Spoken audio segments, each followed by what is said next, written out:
Karena kan kalau di Indonesia itu kalau kita ada orang dalam namanya atau orang yang sudah kita kenal kerja di sana.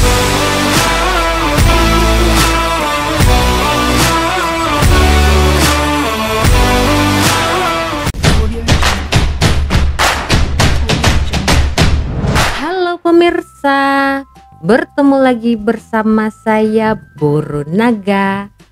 Apa kabarnya semua pemirsa pada hari ini? Semoga semua pemirsa dalam keadaan baik-baik saja ya.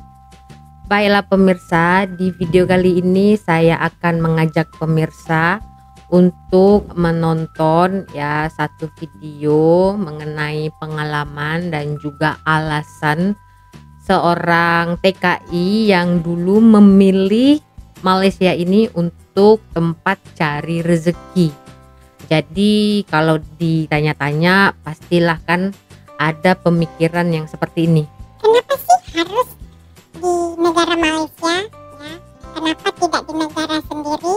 Atau mungkin saja ada lagi negara yang lebih ya memberikan tawaran gaji lebih tinggi dari Malaysia. Tapi kenapa mereka memilih negara Malaysia untuk tempat bekerja? Jadi seperti apa ya alasan beliau dan pengalaman beliau semasa di Malaysia?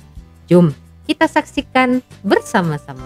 Halo teman-teman, welcome back to my channel. Yang belum subscribe tolong di subscribe ya. Oke, sesuai dengan judul video kali ini, aku mau cerita dan sharing tentang alasan kenapa aku suka tinggal di Malaysia ini. Mungkin jawaban aku ini sudah mewakili jawaban dari teman-teman TKI di sini, ataupun memang jawaban aku ini mungkin hampir sama dengan alasan kenapa teman-teman juga suka tinggal di Malaysia ini. Yang pertama, alasan kenapa aku suka tinggal di Malaysia ini yaitu karena jaraknya dekat ke Indonesia. Oh. Kalau naik pesawat kan destinasi ke Medan itu orang Medan. kira-kira cuma 30-40 menit ya. Kalau ke Pulau Jawa mungkin 1-2 jam. 2 jam. Nah, biasanya. itu sebabnya kenapa aku nggak milih ke Taiwan, ke Hong Kong. Kalau yang sekarang kan banyak juga orang-orang pergi ke sana merantau ke Taiwan sama Hong Kong. Iya, betul. Tapi aku lebih milih ke Malaysia karena lebih mudah ya, kalau misalnya ada apa-apa di kampung, lebih cepat sampainya. Oke. Yang kedua itu karena persamaan bahasa dan kebudayaan. Oke. Nah, Indonesia dengan Malaysia itu kan disebut dengan negara serumpun ya teman-teman. Tapi tak Jadi, semuanya yang teman-teman, mau disebut begitu dulunya Kak. itu tanah Semenanjung itu pernah bersatu, dan kerajaan Johor Ria itu dulu pernah berpusat di Bintan. Bukan hanya di Malaysia, di Indonesia juga banyak yang menggunakan bahasa Melayu sebagai bahasa daerah mereka, bahasa sehari-hari mereka, seperti di Kepulauan Riau. Nah, budaya mudik juga ada ya teman-teman di Indonesia ataupun di Malaysia. Kalau misalnya mau menyambut Hari Raya atau Idul Fitri, itu di Indonesia ada budaya untuk balik kampung atau mudik. Di Malaysia juga sama ada, ya kan. Jadi kedua-dua negara ini sama. Pinipin. Yang ketiga, di Malaysia mudah mencari pekerjaan. Asal kita mau bekerja, ada niat, rajin, itu gampang banget ya. Kayaknya alasannya sama aja ya dengan yang lain-lain ya kan. Kita dengar dulu ya. Misalnya kita hanya untuk masuk ke kilang atau PT, itu tidak butuh yang namanya persyaratan maksimal 24 tahun ataupun fresh graduate, tidak berpengalaman sama sekali, itu tidak diperlukan ya teman-teman. Jadi aku punya pengalaman waktu itu, aku setelah pulang dari kilang yang dulunya itu kilang yang pertama kali. Dia nikah dengan orang sini ya Kak? Aku ya? di situ udah 24 tahun mau masuk ke 25 tahun. Nah, pada saat itu banyak keluarga yang menyuruh atau menyarankan aku untuk tidak kembali lagi ke Malaysia. Terus aku bingung, di kampung juga aku mau kerja apa? Udah biasa kerja, tiba-tiba nggak kerja ya kan? Melamar ke sebuah pabrik atau PT di daerah tempat tinggal aku. Aku udah bikin lamaran ke beberapa PT, Bahkan aku sudah minta tolong ya sama abang kandung atau kakak ipar aku, karena kan kalau di Indonesia itu kalau kita ada orang dalam namanya atau orang yang sudah kita kenal kerja di sana, mungkin akan lebih memudahkan kita untuk masuk ke iya ya. Tapi tahu saya, teman-teman, aku nggak keterima karena alasannya usia aku itu sudah maksimal, jadi nggak bisa sama sekali. Nah, itu sebabnya aku akhirnya kembali lagi sih. Memilih untuk kembali lagi bekerja ke Malaysia. Yang keempat itu, orang-orang Malaysia itu punya toleransi yang tinggi. Wow. Jadi kawan-kawan aku yang di kilang dulu itu banyak banget orang-orang Malaysia. Nah, mereka itu kalau misalnya ngelihat aku pas time Christmas, pas time Natal bekerja, mereka pasti tanya, kok kamu bekerja sih, Pi? Kok kamu nggak cuti, nggak libur? Ini kan hari perayaan kamu. Macam pelik rasa di orang kan, perayaan kok kerja gitu. Mereka pasti kayak nggak suka ngelihat aku kerja pada saat Christmas ya teman-teman. Ataupun pas aku lagi kerja di hari Ahad, hari Minggu itu teman-teman, mereka pasti akan tanya juga, kok kamu milih OT sih, libur aja kenapa? Ini kan hari Minggu, hari sembahyang kamu pergi dong ke gereja gitu. Pasti mereka akan tanyain itu. Dan yang aku suka lagi nih teman-teman dari orang Malaysia itu, kalau misalnya kawan-kawan aku yang dulu itu bertamu ke hostel aku, walaupun aku itu berbeda agama Kristen, mereka Muslim gitu, tapi kalau misalnya aku masak dari hasil, kalau istilahnya itu dari air tangan aku masak ya, sendirilah, mereka itu mau makan gitu. Aku punya pengalaman dulu sewaktu SD, kawan-kawan aku datang bertamu ke rumah dan aku masak, tapi ternyata kawan-kawan aku nggak mau makan loh teman-teman. Di situ aku sedih banget. Terus jangan aku nangis. makan, gitu. Dan akhirnya kawan-kawan aku jawab, mereka bilang kami tuh nggak bisa makan karena kami takut kamu itu masak pakai kuali yang pernah kamu pakai untuk masak B2 ya. Oke, bentar ya pemirsa. Jadi ini saya potong dulu ya soal dia masak di hostel. Jadi kalau untuk pengetahuan bersama, di hostel itu untuk yang bekerja sebagai tenaga kerja Indonesia atau sebagainya ya, itu sangat dilarang untuk memasak makanan yang non halal, begitu pemirsa. Karena di hostel itu kan ramai yang tinggal ya kan, ada yang muslim, ada yang non muslim begitu. Jadi memang tidak diperbolehkan untuk memasak makanan yang non halal begitu pemirsa. Itu di hostel ya begitu. Jadi berbedalah kalau di kampung kita ya. Ini tadi dia cerita soal dia bekerja di sini di hostel dan waktu dia masih duduk di sekolah dasar ya, SD, di bangku sekolah darjah begitu pemirsa. Memang di sini tidak bisa, di hostel memang tidak diperbolehkan memasak makanan non halal.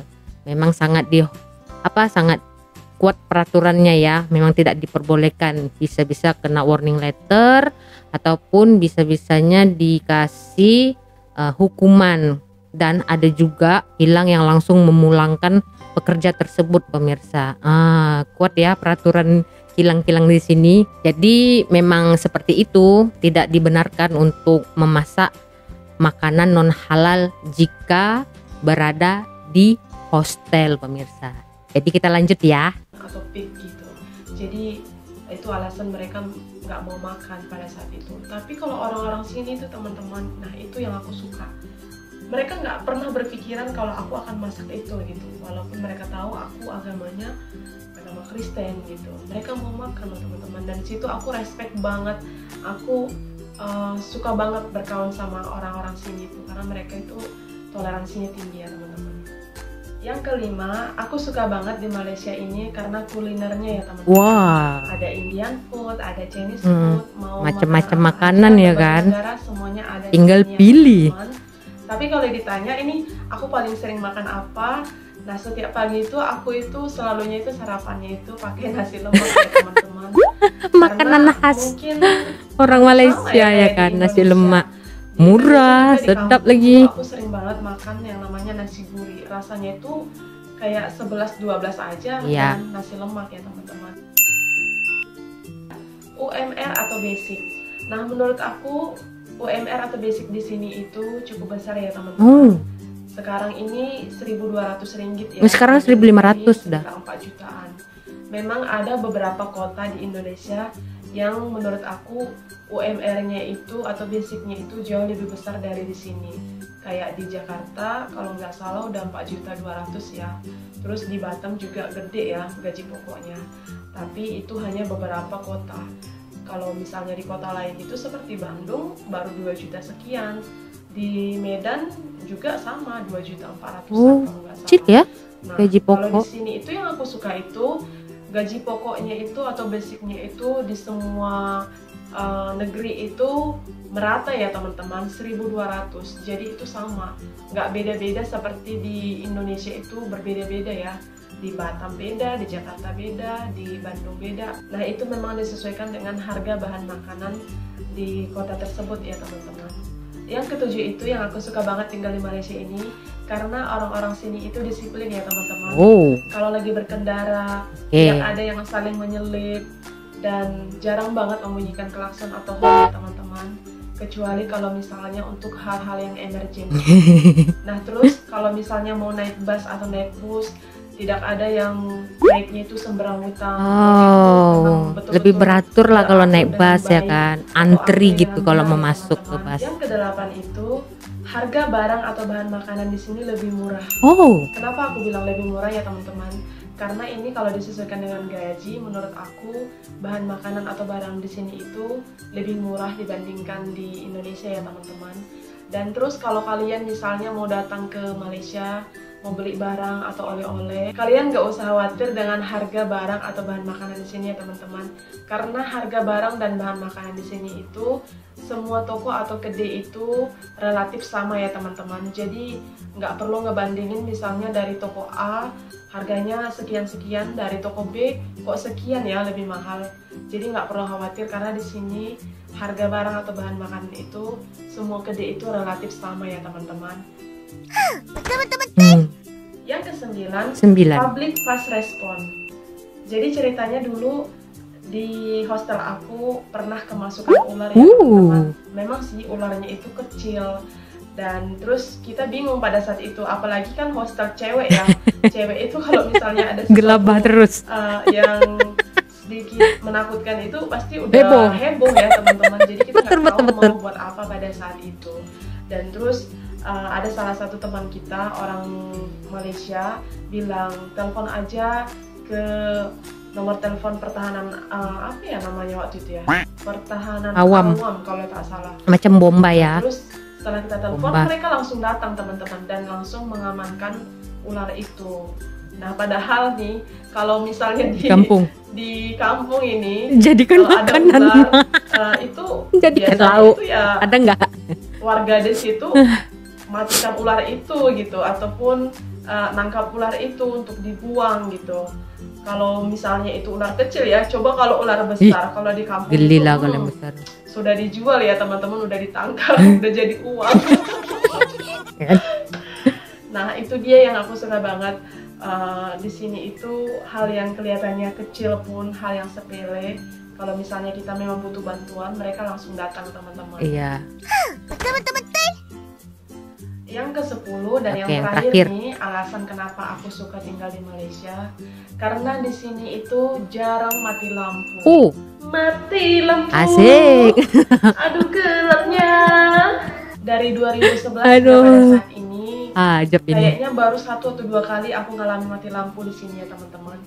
Jadi jarang banget memang di sini mati lampu. Nggak kayak di kampung aku dulu 1 bulan entah berapa kali mati lampu. Apalagi kalau pembayarannya itu macet ya teman-teman. Ya langsung dipotong listriknya. Sama aja sih di sini juga begitu.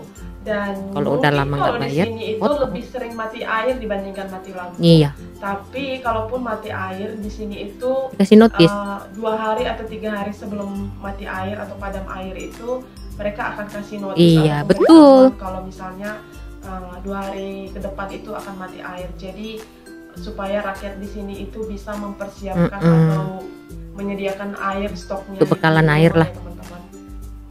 Nah itu dia alasan kenapa aku suka banget tinggal di Malaysia ini.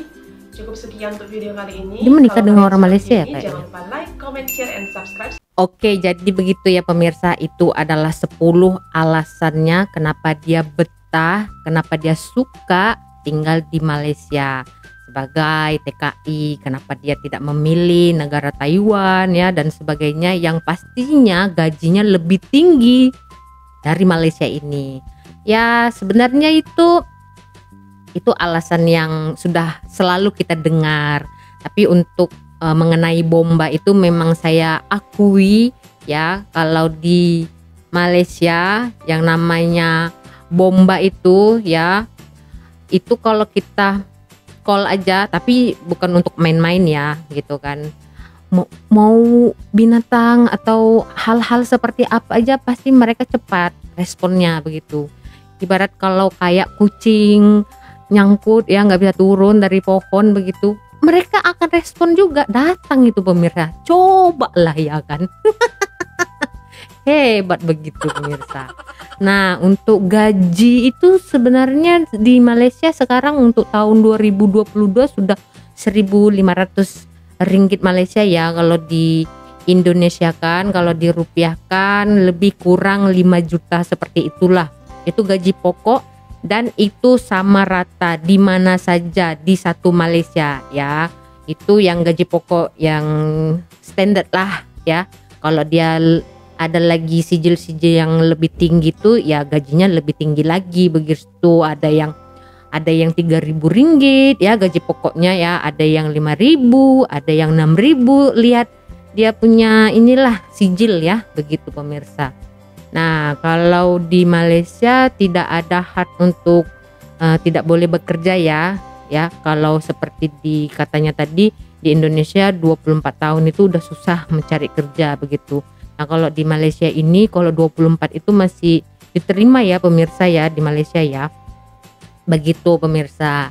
Ya itu penilaian dialah ya, itu hak dialah ya, karena dia yang mengalami situasi itu begitu kan, kita hanya dengar saja beliau ya sharing tentang apa yang beliau rasakan di Malaysia begitu kan.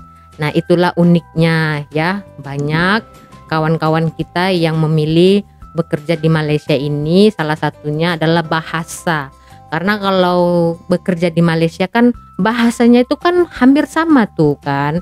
Kalau kita bekerja seperti di Taiwan ya, di Singapura. Nah, Singapura itu bisalah, ada beberapa tempat tuh yang memang memahami bahasa Melayu begitu. Tapi kebanyakan kalau lihat majikannya lah begitu kan. Nah, kalau Malaysia kan memang sudah diakui berbahasa Melayu begitu. Jadi hampir sama dengan bahasa Indonesia begitu.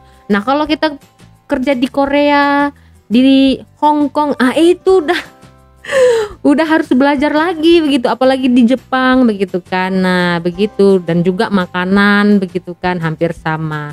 Nah, itu adalah alasan dia pemirsa. Jadi begitulah ya pemirsa untuk di video kali ini.